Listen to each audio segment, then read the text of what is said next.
Salut à toi, j'espère que tu as la forme parce qu'aujourd'hui, on va reparler une nouvelle fois de Polymarket. Alors oui, je sais, j'ai déjà fait une vidéo sur le sujet il n'y a pas si longtemps que ça, mais je me suis dit vraiment que ça pourrait être sympa d'en reparler parce que depuis, il y a eu l'élection présidentielle américaine qui est passée, hein, on a Trump qui a gagné, et on peut en tirer déjà pas mal de conclusions, je trouve, hein, c'est-à-dire qu'on a eu beaucoup de débats ces derniers temps, est-ce que Polymarket est fiable, est-ce que c'est intéressant de l'utiliser, etc.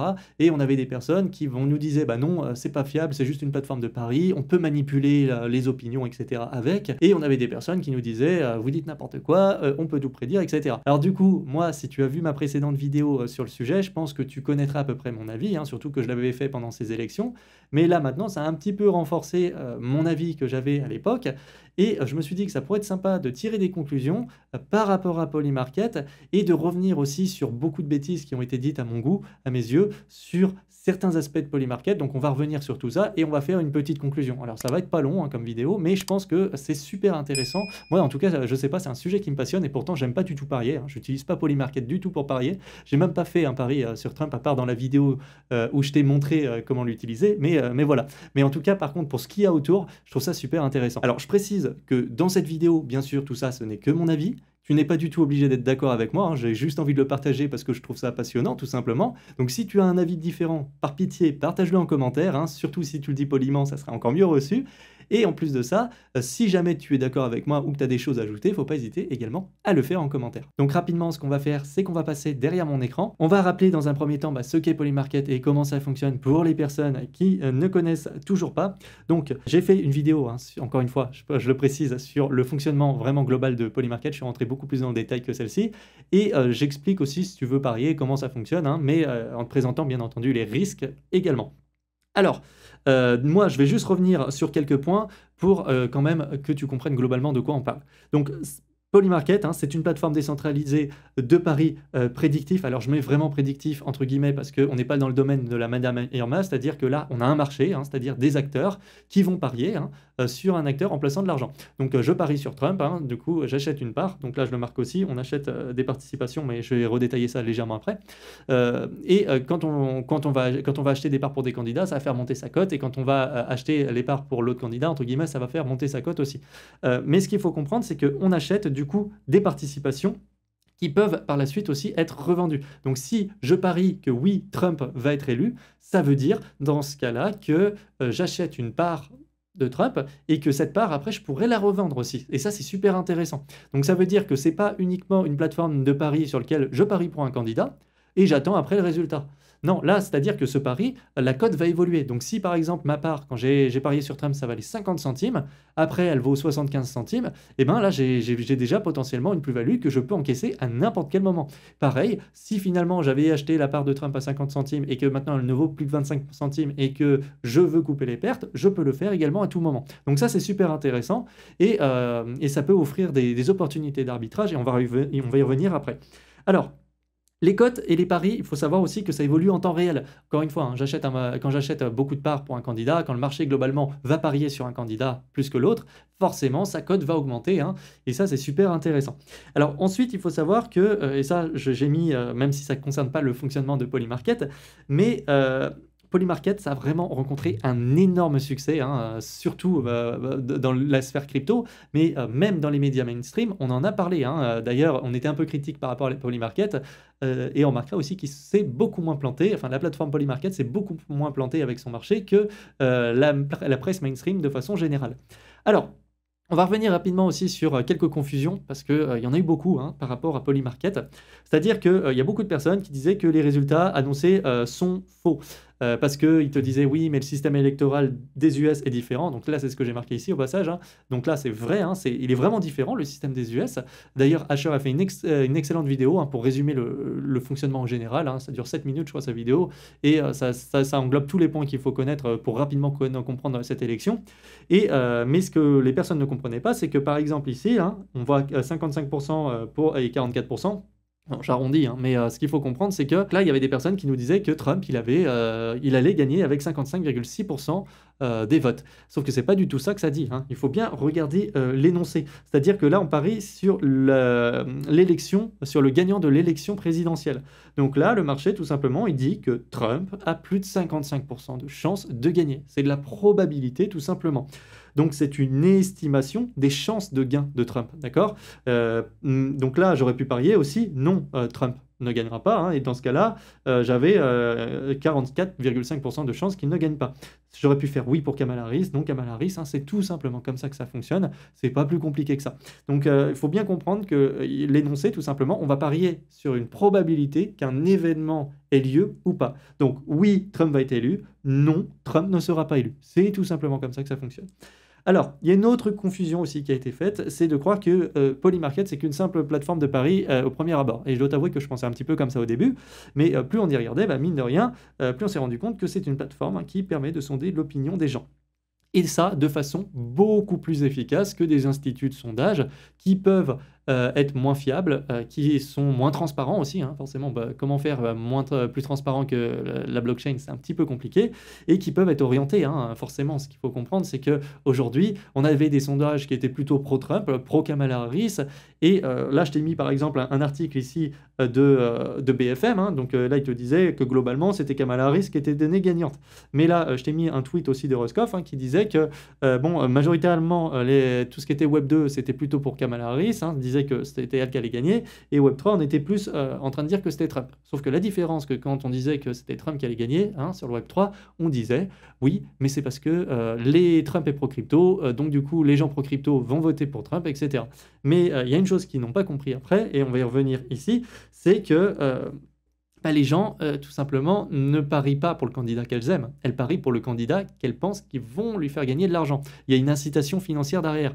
Moi, tu me demandes de parier de l'argent sur un candidat, je ne vais pas mettre celui que j'aime, hein. Même si ça me fait vrai plaisir qu'il gagne, on est bien d'accord. Mais moi, je vais parier pour celui qui me fait gagner de l'argent, parce que j'ai une incitation financière. Et c'est ça que les personnes avaient du mal à comprendre. Donc oui, on pouvait voter Kamala Harris parce qu'on n'aime pas Trump, mais dans ce cas-là, c'est jeter de l'argent par les fenêtres, hein. C'est complètement débile. Et on va y revenir après, mais on peut faire de l'arbitrage après sur cet argent jeté par les fenêtres. Donc c'est pas intéressant. Et ensuite, j'ai mis ici que c'est une plateforme aussi qui est très intéressante parce qu'elle peut intégrer tout le monde. C'est-à-dire que tout le monde peut participer, tout le monde peut parier sur un événement ou non, hein. Donc ça, c'est super intéressant. Et c'est surtout que tu as des personnes qui vont venir de pays différents, d'accord, avec des cultures différentes. Donc forcément, tu auras des pays potentiellement plus pro-Trump et plus pro-Kamala Harris. Alors, je parle au passé de cette élection alors qu'elle a déjà eu lieu, mais c'est pas grave, tu as compris l'idée. Et ce qu'il faut comprendre, c'est que les médias de ces pays ne traitent pas l'information pareil. Ces personnes ont une culture comme différente aussi. Ils vont observer d'un prisme différent potentiellement cette élection. Et ce qui est très intéressant, c'est que quand ils vont parier pour un candidat ou pour l'autre, en fait, ils vont incorporer, sans s'en rendre compte, mutuellement, hein, donc tous les utilisateurs, ils vont en fait représenter un prix qui va être donné aux parts qu'on va acheter, hein, via les paris, et ce prix va intégrer toutes les informations, les fondamentaux, les rumeurs, ça va être les actualités, etc. Et on va avoir quelque chose de beaucoup plus juste. Et comme on a vraiment des personnes du monde entier qui participent, on intégrera beaucoup plus d'informations. Donc pour moi, forcément, ça va être beaucoup plus fiable. Alors il y a des personnes qui nous disaient, oui, mais ça devrait être que les personnes qui votent aux États-Unis. Pour moi, pas forcément, parce qu'il y a des personnes qui pouvaient, de l'étranger aussi, observer la situation d'une autre façon, parce que la presse interprétait les résultats d'une certaine façon, présentait des actualités qui n'étaient peut-être pas présentes dans un pays ou dans l'autre. Donc moi, je trouve ça très intéressant et pour moi, c'est beaucoup mieux, au contraire. Après, si tu n'es pas d'accord avec moi, faut pas hésiter à le mettre en commentaire parce que c'est pas du tout une vidéo pour te dire j'ai raison ou quoi que ce soit. Là, je te donne mon avis sur la situation. Toi, si tu as un avis différent, par pitié, encore une fois, mets-le en commentaire. Il y a une autre confusion pour moi aussi qui a été faite, c'est de dire que les votes sur la plateforme sont manipulés. Oui, ça peut être manipulé, hein. Je peux voter pour Kamala Harris massivement si j'ai des millions et des millions à mettre, ok, il n'y a pas de problème. Maintenant, le truc, ce qu'il faut comprendre, c'est que si je fais ça, il y a des gens qui vont se dire attends, la part de Kamala Harris, elle est surestimée. Moi, je vais vendre celle que j'ai, je vais encaisser des profits. Et il y a d'autres personnes qui vont se dire attends, là, ça veut dire que ça fait baisser la cote de Trump, je vais en racheter parce que y a de l'argent à se faire. Donc là, en fait, il y a tout simplement un arbitrage qui va se faire. Donc il ne faut pas oublier, encore une fois, ce mécanisme que j'ai rappelé ici, c'est qu'il y a une incitation financière. On ne parie pas pour le candidat qu'on aimerait qu'il gagne, parce que c'est un pari. On va parier pour celui qui devrait nous faire gagner de l'argent, selon nous, hein. C'est vraiment bien qu'il faut comprendre. Là, on est skin in the game, hein. C'est pas juste va faire un petit sondage d'opinion et dis-nous le candidat qui va gagner selon toi. Là, on va tous mettre le candidat qu'on aime. Là, le but, c'est de dire lequel va me faire gagner de l'argent. Donc, ça devrait être celui qui va vraiment gagner l'élection.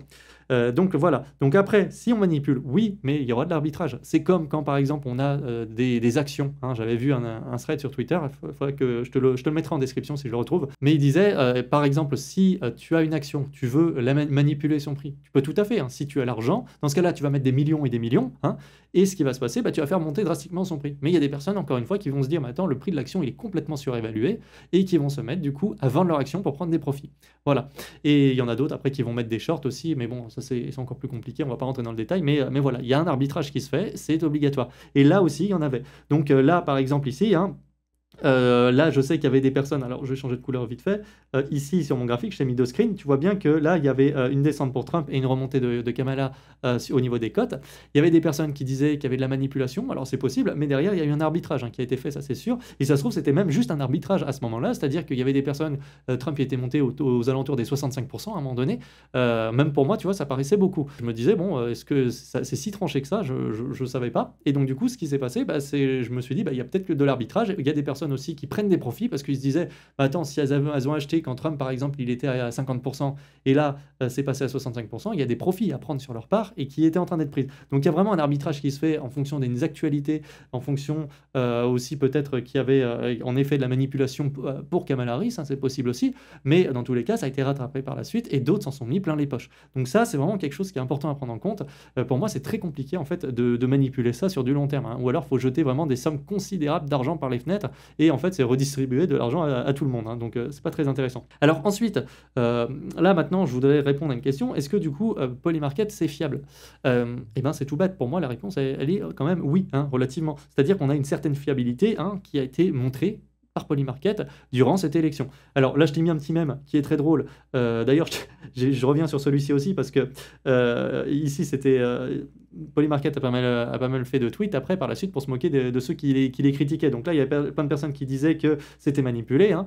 Et après l'élection, bah, Polymarket a dit c'est marrant, on les entend plus ces personnes qui disaient que c'était manipulé parce que mine de rien, ils avaient très juste. Et donc là, ce mème là que j'ai retrouvé là, tout simplement, bah, là, tu as les deux mêmes cartes, hein. Donc là, tu avais la carte des résultats finaux et là, c'est la carte annoncée par Polymarket au 25 octobre. Et tu vois que bah, mine de rien, c'était pas du tout planté, hein. C'est exactement la même carte.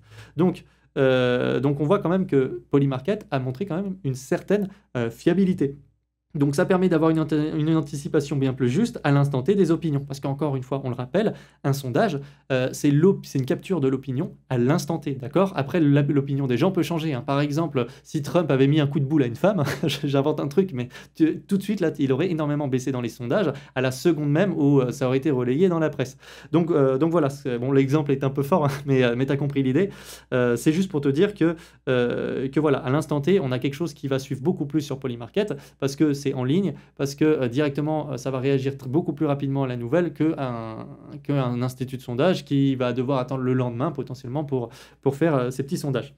Alors, j'ai mis aussi un petit point qui est très important ici, c'est qu'il faut faire attention à la volatilité.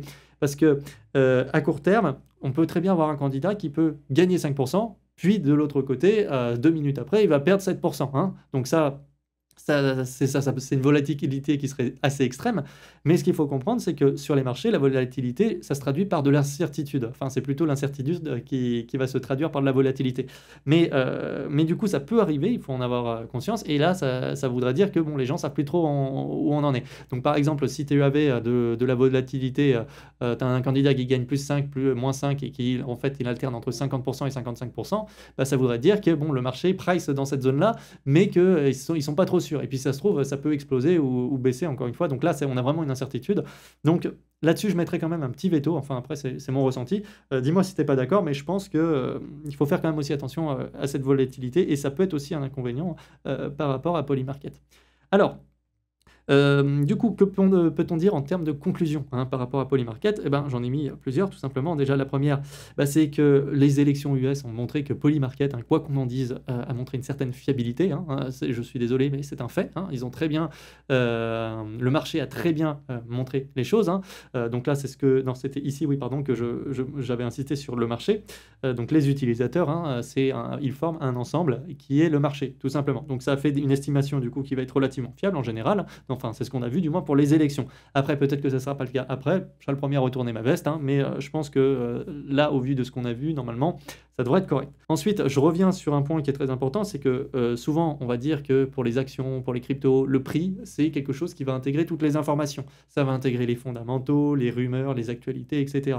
C'est la même chose, encore une fois, avec Polymarket. C'est-à-dire que quand tu vas avoir le prix de la cote qui va être affiché, donc par exemple, je vais revenir ici, hein, là, on avait le prix de la part de Trump à 55%.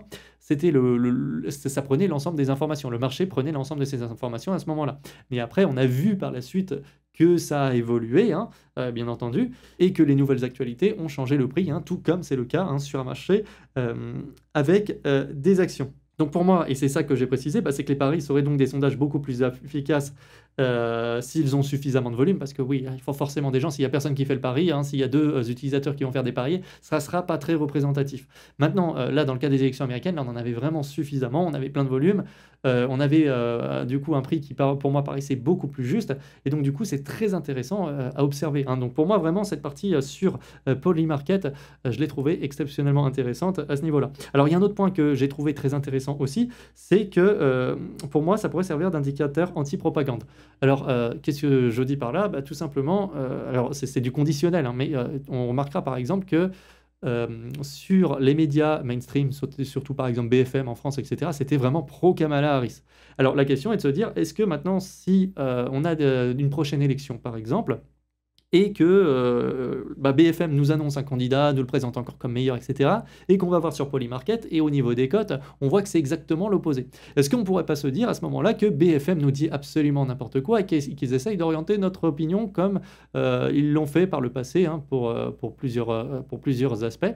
Après, ça c'est que mon avis, hein, bien entendu, tu me diras si tu es d'accord ou pas, mais moi je me dis que ça peut être intéressant aussi de regarder un petit peu ce qui se passe sur Polymarket, qui est un marché libre, et de regarder ce que va dire BFM, qui n'est pas du tout libre, hein, qui va être très conditionné par rapport à ce que va dire le patron de BFM, donc, et surtout ce qu'il va penser. Donc voilà, donc je me suis dit que ça pourrait être intéressant de soulever ce point. Et enfin, je tenais vraiment, et ça c'est vraiment un encadré que je vais mettre, hein, ça c'est la partie la plus importante, c'est que Polymarket comporte des risques, et ça il faut conclure absolument là-dessus, parce qu'il y a plein de personnes qui veulent parier. Moi je le fais pas, je m'amuse pas à ça, hein, qu'on soit bien d'accord.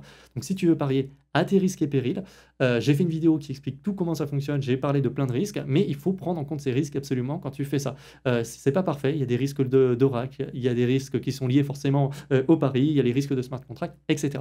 Donc fais attention, ne fais pas n'importe quoi. Ça, vraiment, moi je parle de Polymarket parce que je trouve que tout ce qui est autour c'est très intéressant, mais moi je l'utilise pas du tout pour parier. Donc voilà, donc si jamais tu as des questions, n'hésite pas à les mettre en commentaire. Alors si tu as un avis aussi différent du mien, n'hésite pas à le partager. Moi ça m'intéresse énormément de connaître, hein. Là je ne fais que partager mon avis, hein. Je ne dis pas avoir la science infuse là-dessus.